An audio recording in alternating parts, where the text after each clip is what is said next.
Everyone, hope you're going well. And if you're not, that's okay too. Please reach out in the Facebook group if you're not, so we can support you. So today I want to talk about journaling.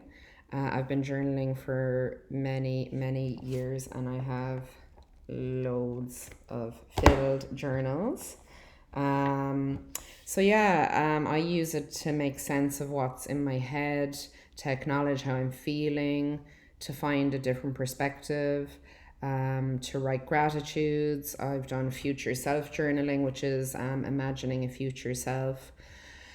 I've done morning pages, which is championed by someone called Julia Cameron, which is a stream of consciousness writing where you literally put pen to paper and you might start with, I have no idea what I'm going to write, but I'm just going to write what's in my head and then it flows. All of it has been really beneficial. Dylan Thomas, the poet, says the blank page is the blank page on which I read my mind.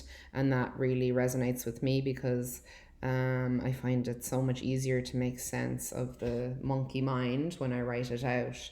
And another poet, Edward Albee, says, I write to find out what I'm thinking.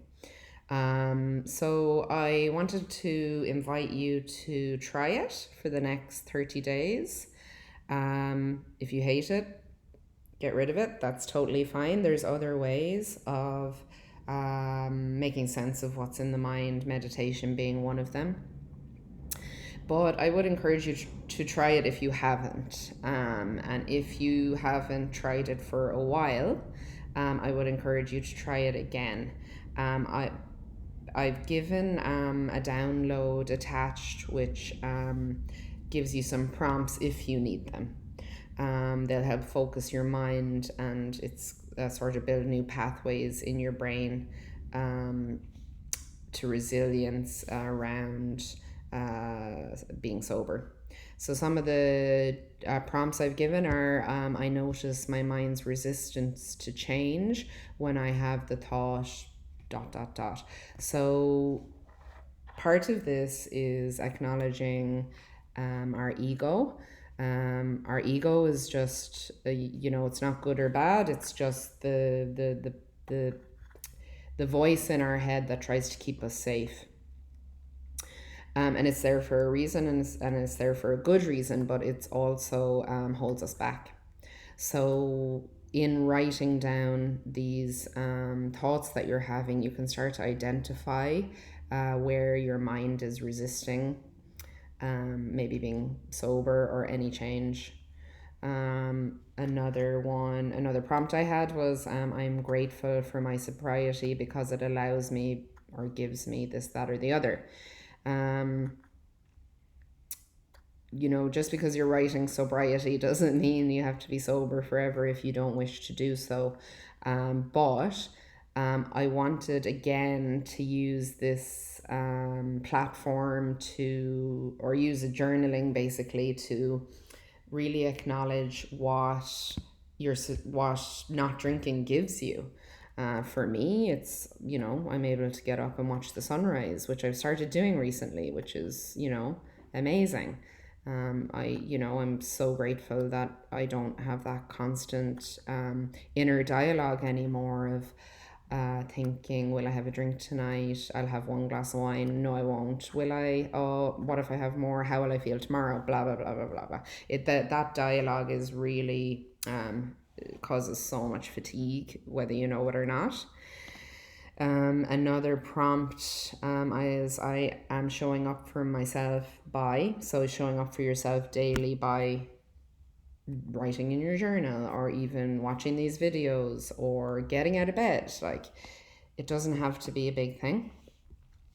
I practice self-compassion and love today by, like, examples for me might be I dress my bed.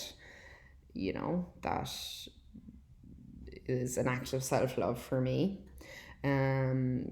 Another way I have practiced self-compassion is I meditated, or I acknowledge the thoughts in my head that were negative or self-loathing, and I and I met them with compassion, and I spoke to them as if I was speaking to a friend that needed help.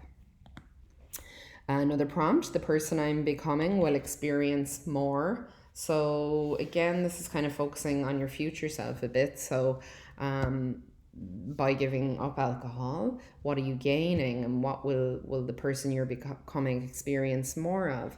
Calm, peace, love, joy, um, all the things that you will hopefully experience as you continue this journey. And when I think about who I am becoming, I feel. So with this one, I don't know if you've heard of Dr. Joe Dispenza, but he's a quantum physicist, and he talks a lot about living your life as if you have everything that you need and want. So when I think about the person that I'm becoming, the feeling around the joy and the gratitude really connects you with that energy and brings that reality closer to you. I'll explain that a bit better in a later video, but yeah, I would encourage you to journal, see how you go. Again, don't put pressure on yourself if you don't get to it. Fine. If you do it once the whole way through the program, fine. These are just guidances for you if you choose to use them. It's an invitation. Okay, post in the Facebook group how you're going with your journaling, or if you're hating it, you're loving it. Would love to hear your feedback. Love you.